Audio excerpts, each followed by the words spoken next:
welcome to another episode of Footnotes. And today we're going to be talking with Lelia King, who's the executive director of Build Carolina. And it's this classic story of education, in this case, technical skill education, meets the business world and is changing lives. And Leah's here to tell us about how that got started and what they're doing now. Check it out. Well, Lelia, thanks for being here today on Footnotes. We got Lelia King. You're the executive director at Build Carolina. And you came down from Greenville for this, so thank you for doing that. Lelia, why don't we start where most people normally start, sort of at the beginning. You know, you are like a lot of people, you transplanted to South Carolina, you know, something kind of brought you here, and then you had to figure out what you were going to do and, you know, make mortgage payments and things like that. So how did you get a start there at Build Carolina? Or did it start as Build Carolina? Yeah, no, it didn't. Not right when I got to South Carolina. So my husband moved here first in 2014. Okay. We were living in Charlotte and came for his job. And I had a great job and was, you know, trying to figure out what would be the right fit for me in Greenville. And not really knowing a lot about South Carolina, I took my time to do some research and figure out where I wanted to land. My career and sort of my training was all in public relations, communications, marketing. I came across this very cool job description for a director of communications at a company called the Iron Yard. It was a code school. I didn't really know what that was, but I definitely knew how to be a director of communications. So went and met with the team and just felt like this was the right place for me. Really loved the people that were there. And so that's really what finally drew me, you know, down 85 and to Greenville full-time was this position with the Iron Yard. And that was 2015. Okay. Well, so now that it's Build Carolina, and I think it's, you know, had some you know, evolution to get there. I know you and I were talking before this about some intersections with the Department of Commerce. Talk a little bit about how the Department of Commerce got interested in what you guys were doing there, because again, you had a code school. Yes. That sort of, you changed the name and it became that, and you were teaching people, of course, how to code, but also you had kind of a program maybe before that for people to even explore and to learn more about just the industry and the possibilities. Yeah. What drew the Department of Commerce into that? Yeah. So it was right about that same time, maybe 2016, the Department of Commerce was seeing this need for talent in specifically kind of high tech. At the time, there was this new Office of Innovation, talking to folks around the state about what they needed for workforce and just to support kind of this industry. So they had started a pilot program in Greenville called SC Codes. And it was for kind of those folks who were just exploring what coding is about. Meanwhile, we were at the Iron Yard, which was really focused on career changers and people who knew that this is what they wanted to do, and helping them really accelerate learning and going into this field. So the way the story goes is at the Iron Yard, it was headquartered in South Carolina. It grew really quickly. When I joined the company, it was probably 10 campuses, including Charleston, Columbia, Greenville, and was quickly growing to 25 campuses. Mm-hmm. In 2017, that company closed, and we realized that a lot of the energy and the community around the programming kind of world in South Carolina had been kind of centered on the Iron Yard. Now with this company closing and with kind of that base for that community going away, there was a little bit of a void in South Carolina for programmers and for people interested in going into programming. And I'll tell you this, as the communications person, I'm not a programmer. I was not teaching, you know, folks how to code. But the thing I was doing was I was talking to people and I was telling their stories about and hearing about, why did you decide to make this huge career shift? Why did you decide to stop what you were doing and take this leap of faith and take this risk on yourself and completely change into something new? And having done that for a couple of years and just hearing these stories over and over about this seemingly small program, but how it was changing people's lives, it bothered me, you know, to think like, wait, so we're just not going to have this option anymore for people in Greenville and South Carolina? What were you hearing in those stories? Were there sort of threads that you heard throughout, or was each one unique? Or tell us a little more about what you were hearing. I mean, certainly each one was unique, but there were some commonalities, I would say. A lot of people who would either get to a place in their lives where they were wanting to kind of settle down, get married, have a family, or maybe they had kids and realized that wherever I am in my career, there's a ceiling. There's something I'm not going to be able to grow any further, or I really don't enjoy what I'm doing. And this moment of sort of having a reason to look at your life and determine, do I just want to keep surviving, or do I want to really find what will make me thrive? So you'd see a lot of people in their 30s kind of in that moment. There were also a lot of people who had experienced some kind of change, some kind of a death in the family, or a birth, or something that had sort of triggered in them a reason to, step back and think about, is this what I really want to be doing? And if not, how can I change that?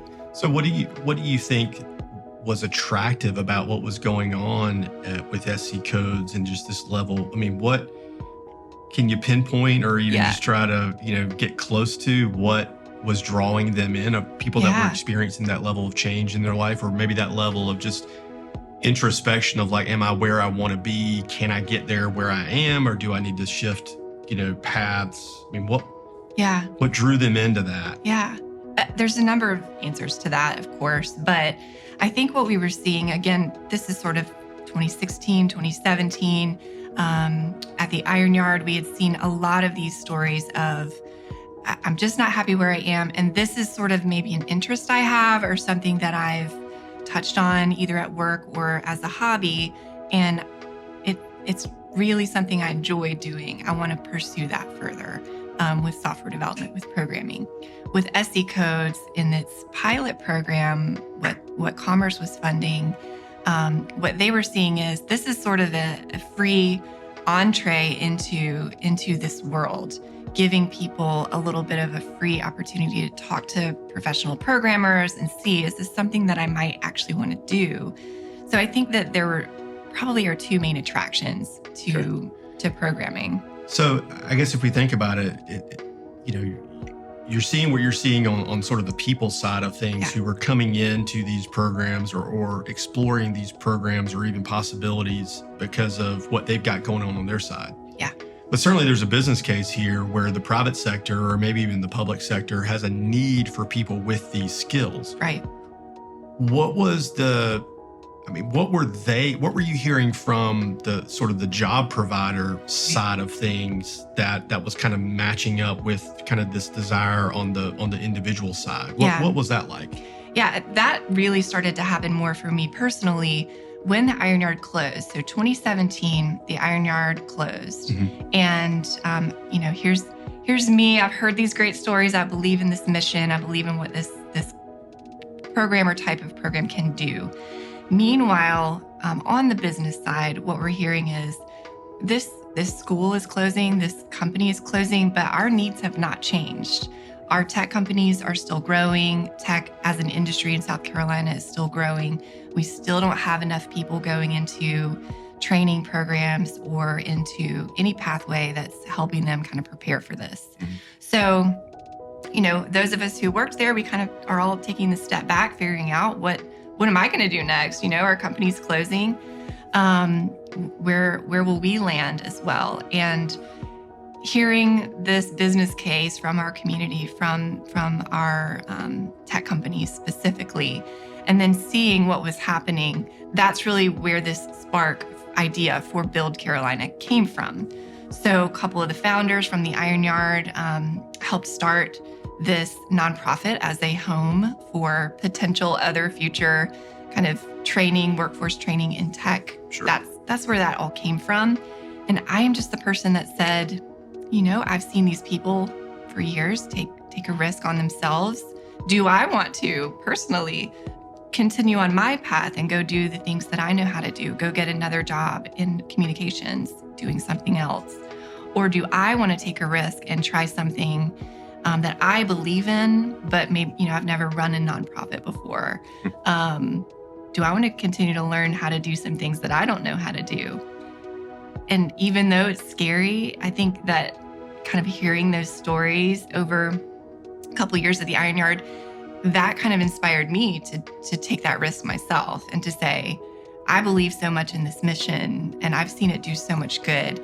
I want to help figure out how to keep that going in South Carolina. Let's just do it in a nonprofit setting. So Build Carolina was born from that. Yeah. And I'm going to stop there.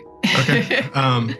So you're providing this education opportunity for people, and even kind of an opportunity before that, because there's the 12-week program that someone can go through where they learn those skills, right, with sort of a goal of being employed or using those skills to find employment to apply those skills. Right.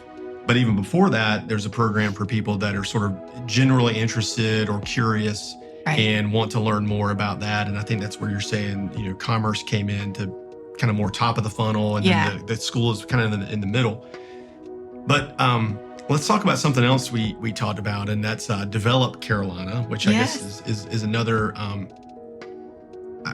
thing. It's not a brand, but it's another opportunity, because you and I had a good conversation about sort of the way it used to be, if you will, especially in large companies with training programs, right, where it was sort of a regular thing for, if you were a Fortune 500 company, you would take new college graduates, for instance, you would put them into some type of kindergarten program, if you will, for your business, and knowing that they're not going to be productive for kind of a while, up to a year in some cases. We had a couple of recessions that kind of did those things in, because they're expensive programs to run. I mean, there's a hard dollar cost to training. So then Develop Carolina comes in as kind of a way to maybe fill some of those gaps in the tech world. Tell us a little more about that. Yeah, I think, being in the world of tech education, and particularly non-traditional education for the past few years, the more we would talk to employers, it's kind of like the more layers would get peeled back as we were curious and trying to ask questions about, this program is working really well to answer this one need. Why are people not going into STEM or into tech? Why are companies finding it so hard to find talent in software development and in other high-tech jobs? Like, why is this an issue right now? And because of those kind of questions, just over and over through the years, we discovered there are not enough of these kind of entry-level points into our ecosystem. There's a lot of places, if you think about this as a tech ecosystem, there's so many entry points. You can go to a STEM-focused school and learn about it that way. You can find someone who can introduce young people to this field. In South Carolina, there are not as many of those entry points as we would like to see. Code school is one, but typically that meets people where they already know they want to do software development. So how do we introduce this concept to more people? And then post-code school or post-education, how do we make that jump easier for companies and for the people who want to get into these companies?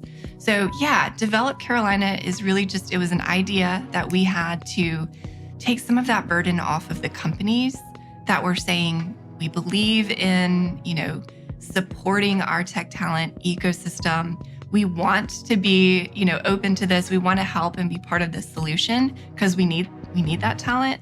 But we can't, afford to take a senior developer and put them full-time with a mentee and have them spending hours and hours helping someone get skilled up.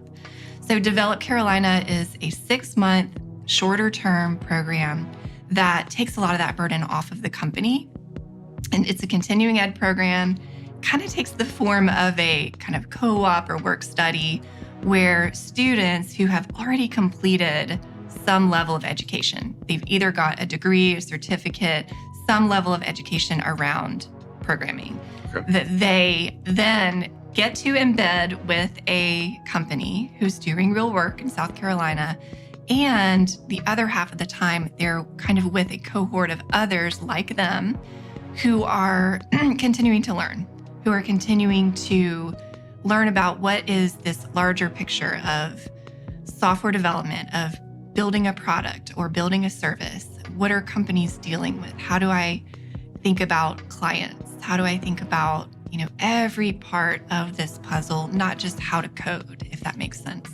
What do you think are the advantages? So if sort of in days before, a company might handle that burden. Mm-hmm. Now a lot of them are not. Mm-hmm. And so you've got this thing, Develop Carolina, that has stepped into that. What do you think are some advantages of doing it in that maybe decentralized way that Develop Carolina is doing it, as opposed to the other way where you were just kind of one company had their people and that was it? Yeah. What I've found is there is this push and pull when you ask the question of whose responsibility is it to make sure that we have a trained workforce, to make sure we have people who can help the businesses that we're so excited about, that we're supporting in our state, in our communities, grow. And there are differences of opinion. That's the responsibility of education. That's responsibility of the companies themselves. And I think what we're really working toward is let's pilot a few different programs, a few different ways to approach that problem, because it might be that the answer is it's a bit of all of us that need to put in something to make sure that we can solve this problem.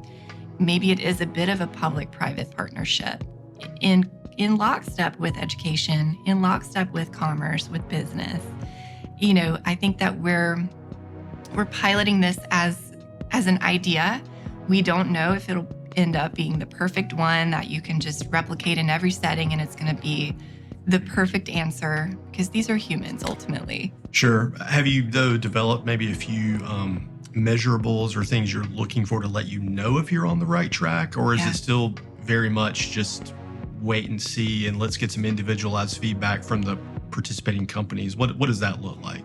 Constant feedback, yes. Constant feedback from the companies, from the fellowship participants themselves. So this is Develop Carolina is a very new program that just kicked off in January for the pilot.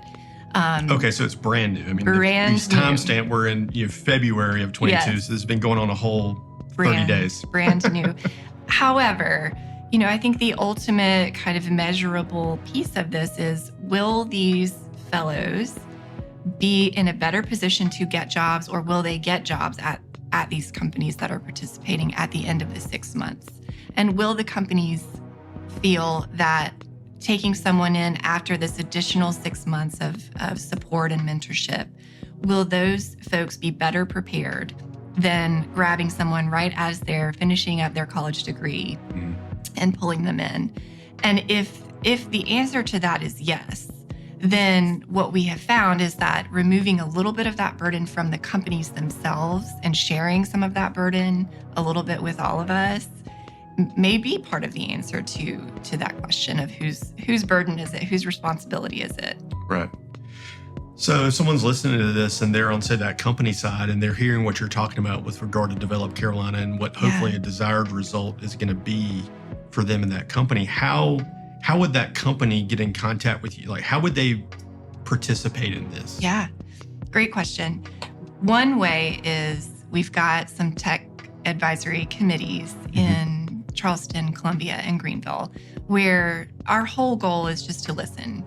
We're a 501c3 nonprofit that kind of sits in the middle of education, of training, of commerce, of tech.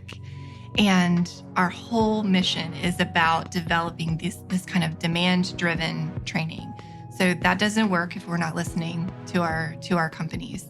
So that, participating in one of those advisory committees is a great way to get involved and learn about what we're doing. How would they find those advisory committees? Just by reaching out to us. Okay. Yeah. So going to your website. Going to buildcarolina.org. There you can find information about all three of our current programs. So we've got our Code School, our full-time program. Companies can provide scholarships for folks to go through the Code School. We haven't talked a ton about the Code School separately, but if you think about it in the context of this conversation, That model is one where the individual person takes on the burden of educating themselves so that they're hopefully opening up an opportunity for themselves. They're taking on that risk. They're taking on that burden. They're paying for it in most cases. Sure. Companies that are really interested in getting involved there, and we have many in South Carolina who are doing this, can help provide scholarships to make that, a little bit more of a possibility for more people to go and get that training, particularly if that person could then potentially help that company. Does that set up sort of a, and this might not be the exact word, but does that sort of set up like a guild system almost, where if you've got a company who is sort of putting in those scholarships, does that sort of give them dibs on, at least having a choice among the people that are receiving those scholarships for potential employment? Or is it they're just kind of throwing money to the pot and the scholarships are dispersed sort of randomly? For our work, it can be either way. Okay. It really can be up to the company and what their goal is and what it is that they're trying to do.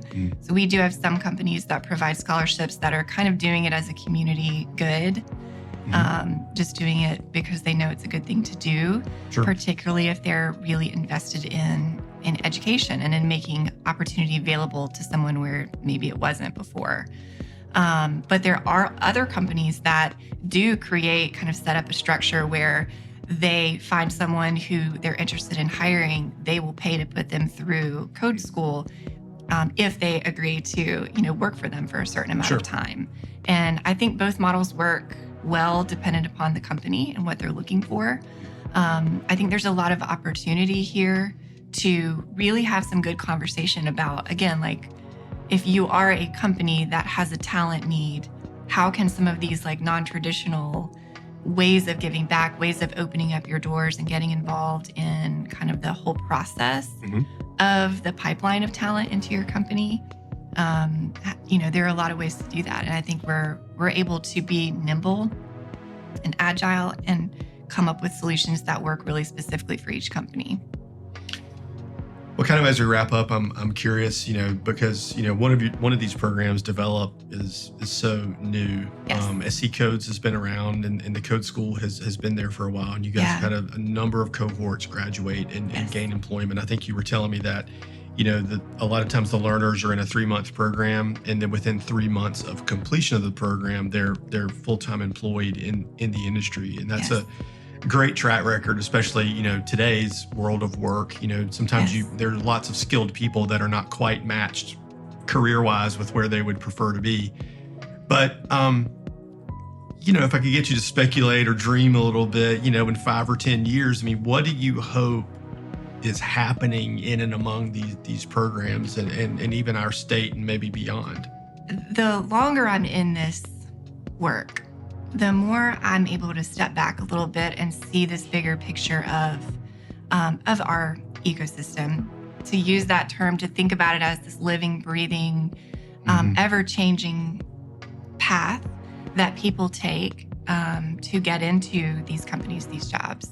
And so, years down the line, my hope is that it won't matter like where you grew up or what kind of school you went to or who you knew or what your parents did. None of that will matter to someone's kind of ability to have access to understanding that there are so many opportunities available to them, even in these really high-tech kinds of jobs, even in South Carolina, that, you don't have to move to California. You don't have to pay a ton of money to learn how to code and to learn about the, opportunities that are available out there.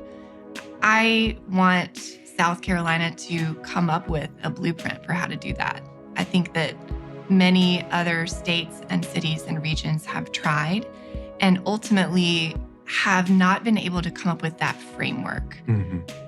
Sometimes for reasons that I don't understand, that are about power and who owns what and whose responsibility is this and whose burden is this, when ultimately, we want to see where the national publications are here talking about how great South Carolina is because it's beautiful, because There's so much opportunity here. It's a great place to live.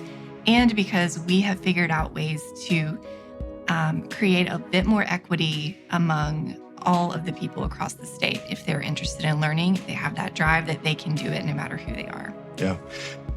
That does sound great. I think from my perspective, even if you got halfway to what you're describing, Yes. that would be a marked change from, I think, where we are today. But it's great to see and to hear that there are people like you and the people that you're working with there at Build Carolina who you've sort of made this your mission. You've signed up for it on purpose, so to speak, and it's not only your livelihood, but it's something that has become important at a larger than a paycheck level. And so I think it's always great for people to hear that, and I hope that even if someone's listening to this, that okay, they would say, well, I'm not a company, I'm just a person, but I'm thinking about some of these things, that they would go to the website at buildcarolina.org and look at these programs that are there, because I think one of the words you said earlier, and we didn't focus on it, but you said the word free. In other words, like free, some of these programs are free of charge. In other words, there's no financial cost to a learner or someone who wants to explore these things. Right. It is going to cost them their time and their interest in another direction. But you've already removed a barrier that is often cited by people, in terms of a cost. And I think that just circles back around to the nonprofit nature of what you guys are doing. Right. Is that, you are reliant on the scholarships and donations and other things. And that's another way, I guess, that people can get involved is through financial support and things like that. Well, Leah, thanks for coming down and sitting down and for an episode of this. I think this is going to help a lot of people. Thank you so much for having me.